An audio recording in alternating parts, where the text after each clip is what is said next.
Moms కిచెన్కి స్వాగతం.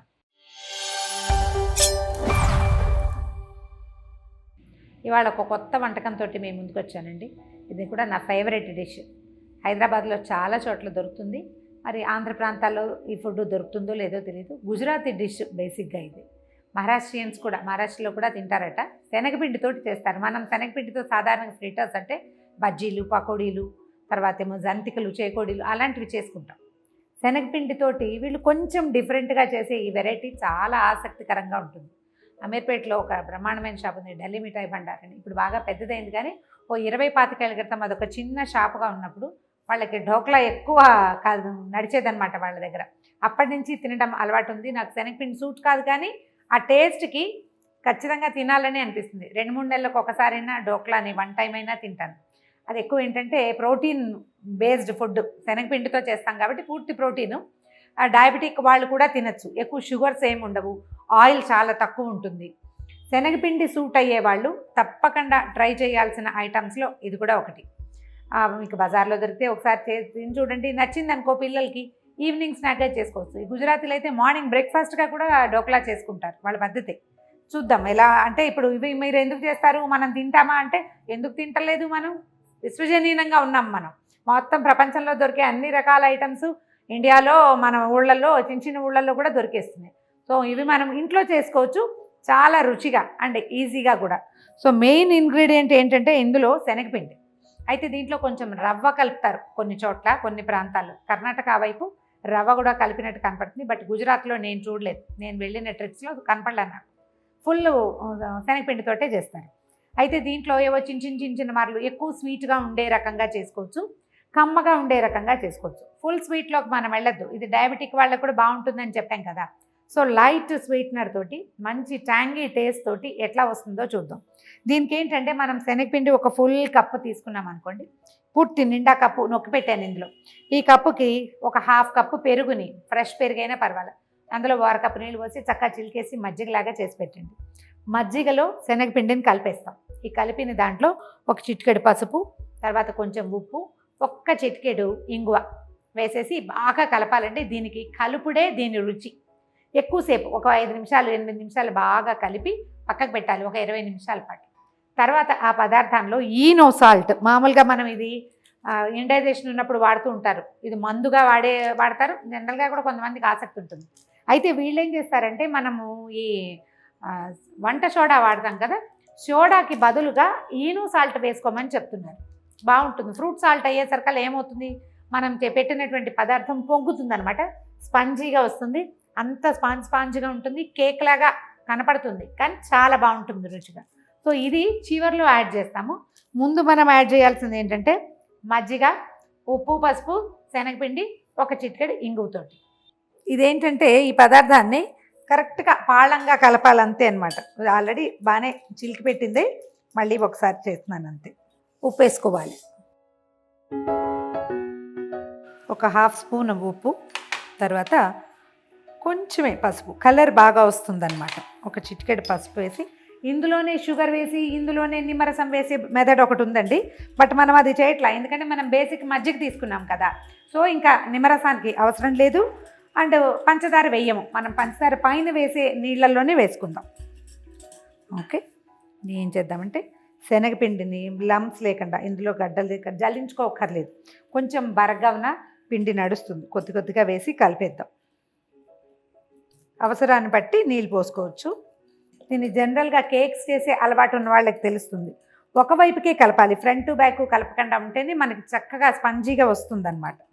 ఇది లేదు అని భావించకండి, గరిటున్నా పర్వాలే, పప్పు గుత్తితోటి కూడా కలుపుకోవచ్చు. సో నీళ్ళు పొద్దాం కొన్ని. టూ మచ్గా పోసేయకూడదు, కొంచెం చూసుకోవాలన్నమాట. దీన్ని ఆగకుండా ఒక 6-7 నిమిషాల పాటు బాగా ఇలాగే కలిపి పక్కన పెట్టి ఒక 20 నిమిషాలు రెస్ట్ ఇస్తే చాలు. తర్వాత మనం వండేసుకోవచ్చు. మళ్ళీ వంట కూడా ఒక 15 మినిట్స్ పడుతుందండి. ఆల్ టుగెదర్ ఒక 1/2 అవర్ 45 మినిట్స్ ప్రోగ్రాము. ఇందులో ఏం లేదు, ఇది కలిపిన తర్వాత 20 నిమిషాలు పక్క పెడతాం. ఓ పావు గంట స్టవ్ మీద ఉంటుంది, మనం దాంట్లో వండేదేం లేదు. తర్వాత మళ్ళీ మనం వేసే తడక 1 మినిట్ది. కొంచెం తెలిసిందంటే ఇది ఈజీగానే ఉంటుంది. చెప్పినప్పుడు ఇదేదో లెంగ్తీ ప్రాసెస్ లాగా కనపడుతుంది. ఇది చూడండి ఇలా వస్తుంది. ఇది ఏంటంటే కాసేపు ఎక్కువసేపు తిప్పుకోవాలి. మనం పదార్థం రెడీగా ఉంది. 20 మినిట్స్ రెస్ట్ పీరియడ్ ఇచ్చేసాము. ఇప్పుడు ఇందులో ఒకే ఒక చిటిక ఇంగు వేస్తే డైజెషన్ బాగుంటుందని చెప్తారండి. ఎందుకనో గుజరాతీ వాళ్ళు ఎక్కువ ఇంగు వాడతారు. కాస్త ఆశ్చర్యంగానే ఉంటుంది.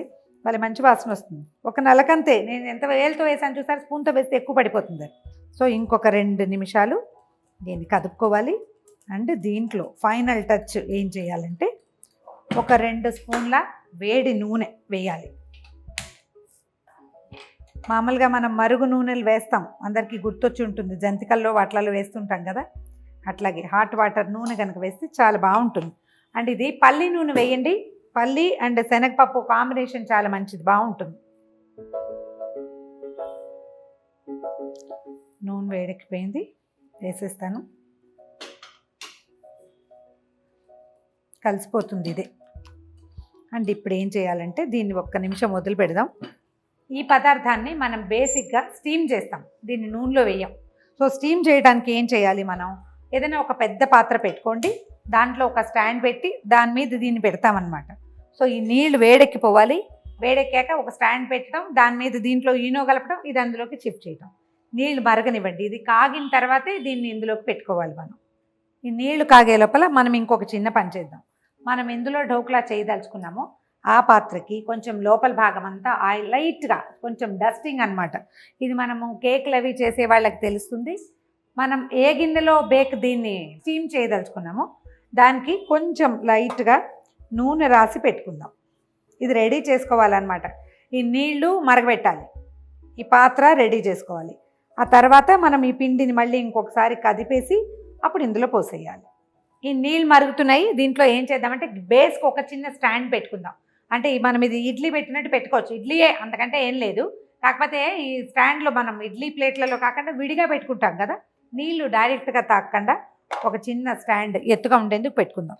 సో దీనికి నూనె రాసి పెట్టుకున్నాం కదా. ఇప్పుడు మనం ఎప్పుడైతే ఇందులోకి షిఫ్ట్ చేస్తామో బౌల్లోకి, దానికి 1 నిమిషం ముందు ఈనో కలుపుకోవాలి. ముందే ఈనో కానీ కుకింగ్ సోడా కానీ కలిపేస్తే ఈ పదార్థం ఏమవుతుందంటే ఎర్ర మచ్చలు వస్తాయి, బ్రౌన్ స్పాట్స్, అంత బాగుండదు. సో చివరికి కలుపుకోవాలి.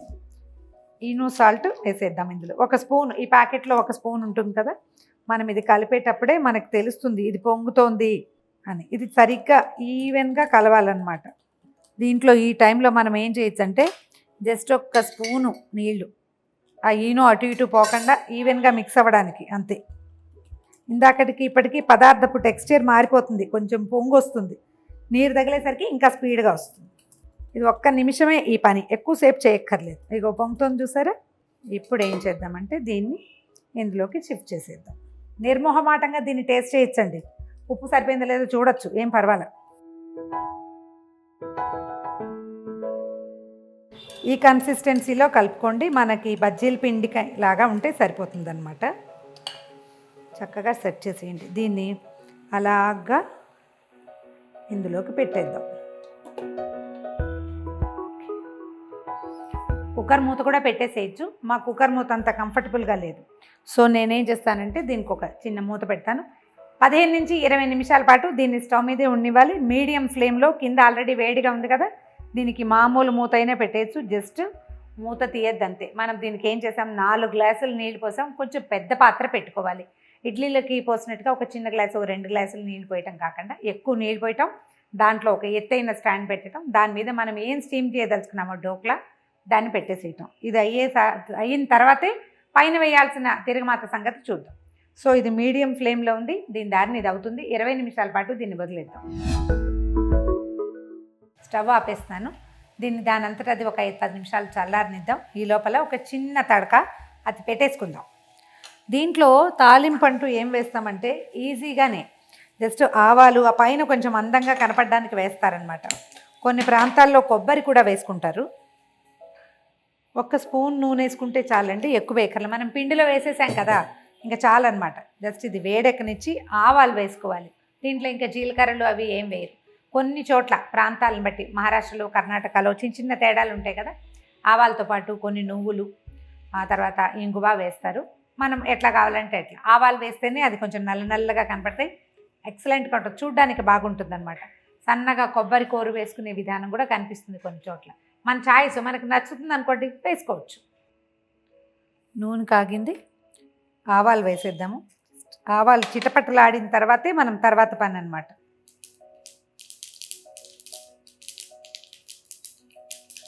పచ్చిమిర్చి ఇట్లా సన్నగా పొడుగాటి చీలికలు చేసుకోండి, చిన్న ముక్కలు చేయక్కర్లేదు. ఒక చిటికెడు ఇంగువ వేసాక ఇక్కడ ఒక చిన్న వెరైటీ చేస్తామండి, సరదాగా ఉంటుంది చూడండి. ఉప్పు ఒక అర స్పూన్ వేస్తే సరిపోతుంది. ఒక 2 స్పూన్ల పంచదార, కొంచెం కరివేపాకు కూడా వేయండి. నూనెలో వేస్తే బాగా వేగిపోతుంది, అలా వేయకుండా ఇప్పుడు ఇందులో ఏం చేయాలంటే ఒక నిమ్మ చెక్క పిండేసేయాలి. స్టవ్ మీదే పెడుతున్నావు, ఏం అనుమానం లేదు, సరిగ్గానే చేస్తున్నాను. ఓకే, ఒక పావు గ్లాసు నీళ్ళు పోసేద్దాం.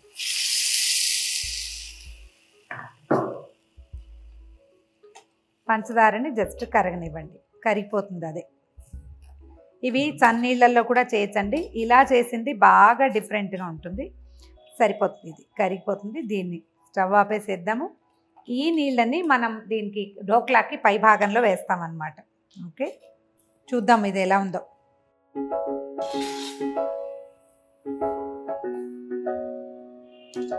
చక్కగా పైకి వచ్చింది చూడండి. దీన్ని ఏం చేయాలంటే ఇది చూడండి, గుచ్చుదాం. ఏమీ అంటలేదు చూడండి, ఇది మనకు కనపడుతోంది ఉడికిపోయినట్టు, అయినా కూడా ఒకసారి చూపిస్తున్నాను అంతే. దీన్ని ఏం చేయాలంటే ఈజీగా అడ్జస్ట్ని వదిలించాలన్నమాట సన్నగా. మీరు ఇలా నేను ఒక పాత్రలో పెట్టాను, కానీ కేక్ టిన్స్ దొరుకుతాయి చూడండి, ఐడియా ఉండుంటుంది. అదేంటంటే ఇట్లా ఇలా ఉంటుంది, అంచులు వెడల్పుగా ఉండటము అలా రాదు, చక్కగా వస్తుంది అనమాట. ఆ కేక్ టిన్లో పోసి కూడా పెట్టుకోవచ్చు. ఓకే, దీన్ని తిరగేసుకోవాలి ఒక్క క్షణం, ఇంకొక నిమిషం ఆగి చల్లారినాక తీస్తే ఇది బాగా వస్తుంది. దీన్ని వేడివేడిగా తినే పని లేదండి, ఇది చల్లారాక తినేదే. జస్ట్ ఇందులో నుంచి బయటపడడానికి మనకు కొంచెం చల్లగా అవ్వాలి, తర్వాత పొద్దున్న చేస్తే సాయంకాలం దాకా తింటూ ఉండొచ్చు, బ్రహ్మాండంగా ఉంటుంది. అని చూడండి ఎలా ఎలా స్పంజీగా వచ్చిందో చూడండి, ముట్టుకుంటేనే తెలుస్తుంది. ఇది మనం స్టవ్ నుంచి వెంటనే తీస్తే ఇంకొంచెం ఎక్కువ స్పంజ్ ఉంటుంది, చల్లారాక ఆ ఎక్కువ స్పంజీ ఇది పోయి కొంచెం కరెక్ట్గా మనం తినడానికి వీలుగా వస్తుంది అన్నమాట.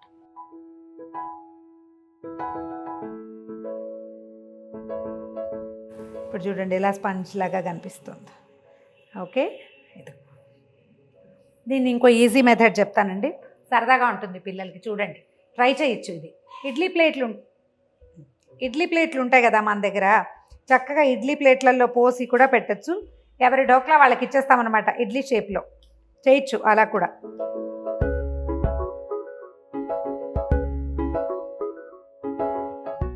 ఇప్పుడు మనం ఇందాక తిరగమాత పెట్టాం కదా, దాన్ని దీని మీద పోసేస్తాం. ఇది స్పంజ్ కదా, చక్కగా పీల్చేస్తుంది. ఈ తీపి పులుపు కొంచెం ఉప్పు కలిపిన నీళ్లతోటి ఇది ఎక్కువ రుచిగా ఉంటుంది. అండ్ ఈ పంచదార నీళ్ళల్లో ఒక క్షణం ఉడకటం వల్ల, నానటం వల్ల ఈ పచ్చిమిర్చి మంచి రుచిగా ఉంటాయి. ఢోక్లా మీద పచ్చిమిర్చి చాలా ఆసక్తికరంగా ఉంటుంది తినడానికి, ప్రయత్నించి చూడండి. ఈ నీళ్ళన్నిటినీ పీల్చేస్తుందండి, ఇది ఏమి ఇబ్బంది లేదు, నీళ్ళని వదిలిపెట్టదు, స్పాంజ్ లాగా ఉంది కాబట్టి. కొంచెం కొత్తిమీరతో లైట్గా గార్నిష్ చేయండి. ఇందులో ఉన్న కొత్తిమీర కానీ, కరివేపాకు కానీ, పచ్చిమిర్చి కానీ, ఆవగింజలు కానీ ఏవి వదలాల్సిన పని లేదు. ముక్క కనిపిస్తుంది చూడండి ఎలా స్పంజీగా ఉందో, ఇట్లా. ఓకే, ఎక్సలెంట్ టేస్ట్, ట్రై చేసి చూడండి.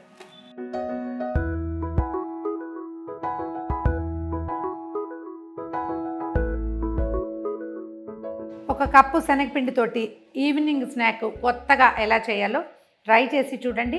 మీకు ఈ రెసిపీ నచ్చినట్లయితే, మీకు చేశాక బాగా కుదిరితే కామెంట్స్ రూపంలో మాకు తెలియచేయండి. ఇలాంటి మరిన్ని అంతర్రాష్ట్రీయ వంటకాల కోసం సుమన్ టీవీ మామ్స్ కిచెన్కి సబ్స్క్రైబ్ చేసుకోండి.